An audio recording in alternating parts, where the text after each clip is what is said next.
Mayong hapon sa atong mga kusinera diha Nalibog pud ba mo kung unsay sud-anon karong hapuna? Ako nalibog sab. So may na lang kay nako nakita nga isa ka balot nga munggos. Sa dihang nakahinumdum ko nga, uy, hinatag man ni sa akong bilas katong niaging simana.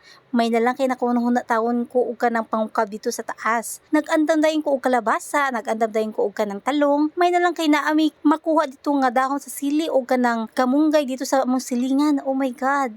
Bitaw ay naabitaw mi tanom nga kalamunggay ug naapot may sibuyas dahon na kailangan nato sabayan nato pagbutang ani kay lami kaayo ang atong panlasa sa ato ang munggos nga gulay. Ug sa dihang first time day nako nakaluto og munggos nga gulay, not bad kay lami man di ay siya. Proud kaayo ko kay nakabaludan ko pagluto kung unsaon pagluto paghimay aning mga gulay ani. Ay approve sa bana. Salamat.